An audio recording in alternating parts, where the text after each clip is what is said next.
keep the manner. And but they, since they don't understand Japanese, they have lots of difficulties to communicate with many people. Like even reserving a hotel is problem for foreigners. So I'm assisting for that, like transportation or the accommodation or basic information, where to go, what to do. And then in the worst case, I talk to the local people for them. That's a big job of translating and facilitating, isn't it?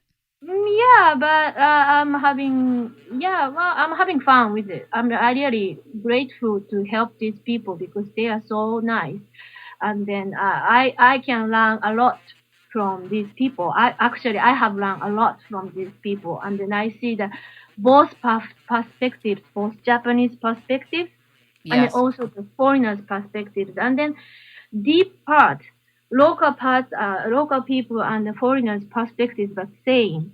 But just only the when the matter comes about the dolphin issue, the local people get so emotional. They feel like they are rejecting the being human or like insulting, their presence.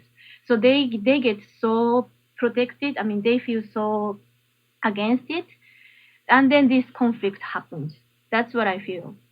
Are you saying that when visitors come to deal with the issue of dolphins, that Japanese people get very upset because they feel it's an insult to their people? Or explain it.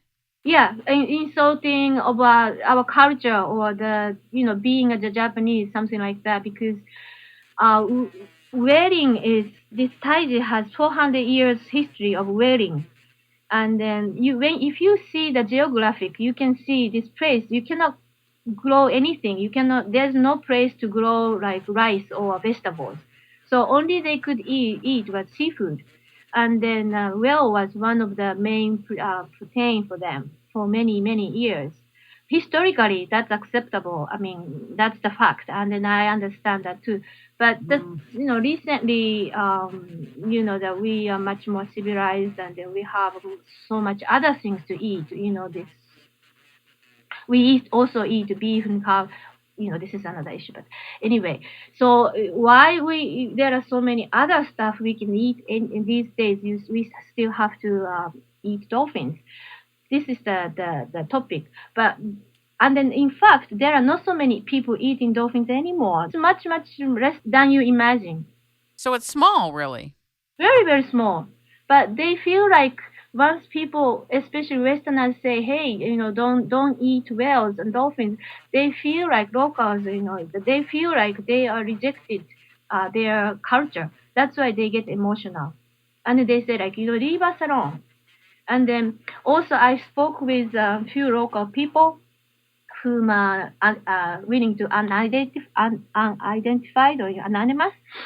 They also think it's dolphin hunting is not necessary, but then they are doing, local people who dolphin hunters are doing this for their own lives to make money.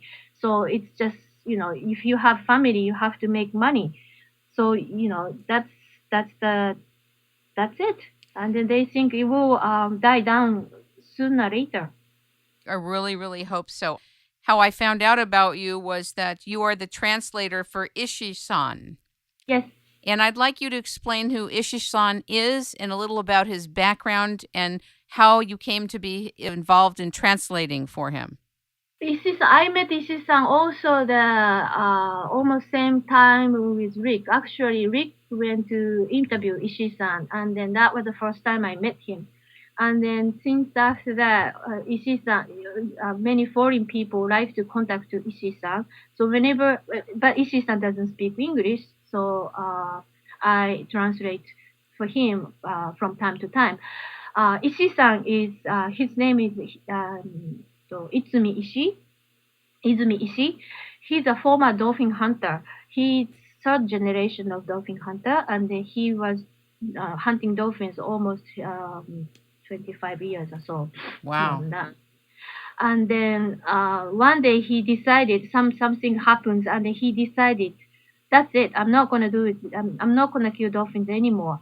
And then there was a various um, triggers, but the main triggers, I mean, one of the main triggers was that he didn't want to kill dolphins for a long time, but he kept hiding his fear through his feeding, and then just kept doing it. But finally, he decided that's it. I'm not going to do this anymore. And from now on, I'm going to say work for saving dolphins. And then he uses his hunting boat to the dolphin watch tour boat. And he's since 2002 he's doing dolphin watching tour at the same port. Do the other dolphin hunters feel that Ishisan has turned on them? Well, yeah, he was isolated. Ishisan was isolated for almost 2 years. He said he didn't talk to any colleagues for 2 years, and of course those people, I mean fisherman union people, are looking him very with, how to say, cold manner. They don't even agree to him. He just suffered a certain period of time being like that. But do you know what the trigger was that made him decide no more? Yeah. The main trigger was overfish. He didn't know there was a quota. Actually, there's a quota set by government, fishery agency, and then they didn't know. The hunters didn't know it at all. But then someone discovered it, and then he realized, oh my God, this is there was a quota setting, and we hunted too much, way too over this quota. So he suggested to apologize to people, to the public, that what they did. I'm sorry, we did this, but we didn't know the quota. So and then he thought that's the way he could continue dolphin hunting. To how to say, to be accepted by the people. But actually, rest of the people at the fisherman union at Futo, they say no, we don't want to do that, and then they try to hide it. So Ishii-san got upset. Why we have to hide? We did bad. We did something bad. We should apologize. We should be open. Then he revealed this fact to the media.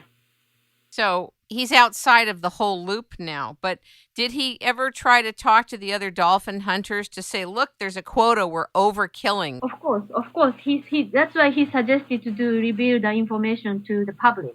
And then other people say no. So he says, okay, I'm just going to do this. And then he revealed the information to the press. And he stood up, he stand up, which was very courageous of him. But then other people didn't like what he did. So they didn't cooperate anything to him for many years.